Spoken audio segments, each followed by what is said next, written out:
Fear of failure. It's a phrase that requires a little thought. I also have a sense that unless you analyze both the nature of fear and the nature of failure, you won't come to any agreement about the consequences of fear.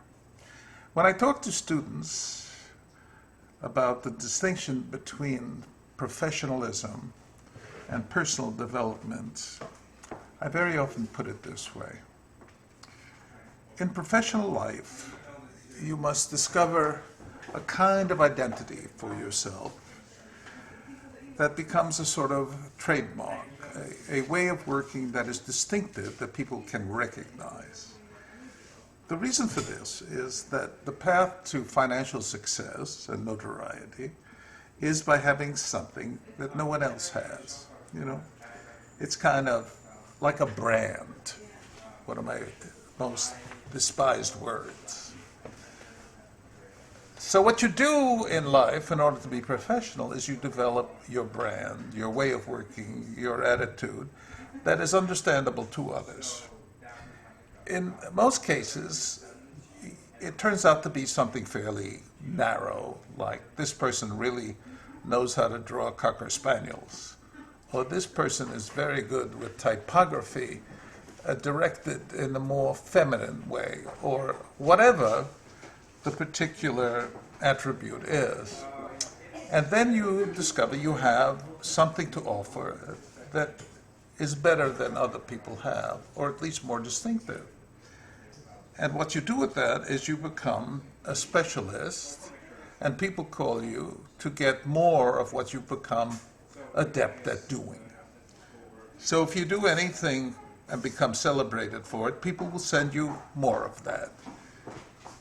And for the rest of your life, quite possibly, you will have that characteristic. People will continue to ask you for what you have already done and succeeded at. This is the way to professional accomplishment. You have to demonstrate that you know something unique that you can repeat over and over and over until ultimately you lose interest in it. The consequence of specialization and success is that it hurts you.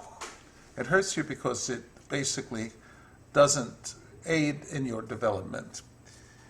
The truth of the matter is that understanding development comes from failure. People begin to get better when they fail. They move towards failure. They discover something as a result of failing. They fail again. They discover something else. They fail again. They discover something else. So the model for personal development is antithetical to the model for professional success. As a result of that, I believe that Picasso as a model is the most useful model you can have in terms of your artistic interest, because whenever Picasso learned how to do something, he abandoned it. And as a result of that, in terms of his development as an artist, the results were extraordinary. It is the opposite of what happens in the typecasting for professional accomplishment. But moving on from that particular idea to the idea of fear of failure, which is an inhibiting characteristic. One question is, what are you afraid of? Is it the condemnation of others if you do something and it is inadequate? Is the criticism of critics and other experts and even your friends and relatives that embarrasses you, that makes you unwilling to go forward? Of course, there's also in professional life, the fear is that you won't get any more work because visible failure is a detriment. People think, and perhaps correctly, that you don't know what you're doing. So there is that inhibiting factor. Another one that may be more profound and more interesting is our own self-criticism. A characteristic of artistic education is for people to tell you that you're a genius, and that you're an artistic genius, and that you're a creative genius. And so everybody gets this idea, if they go to art school, that they're really a genius. Sadly, it isn't true. Genius occurs very rarely.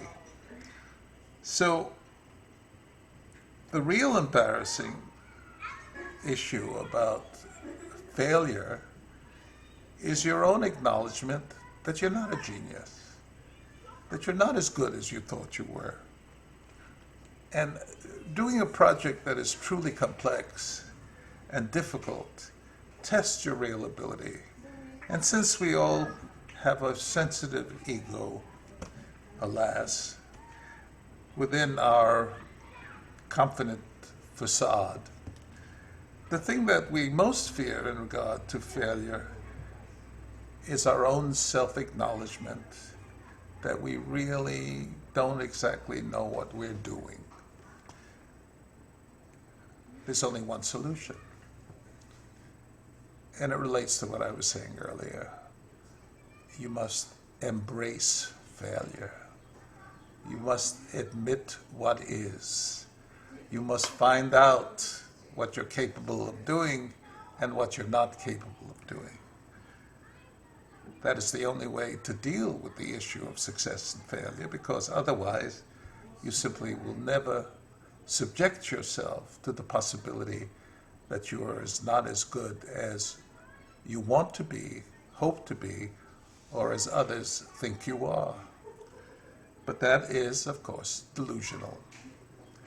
So my advice finally about fear of failure, which is a kind of romantic idea, there's only one way out. Embrace the failure.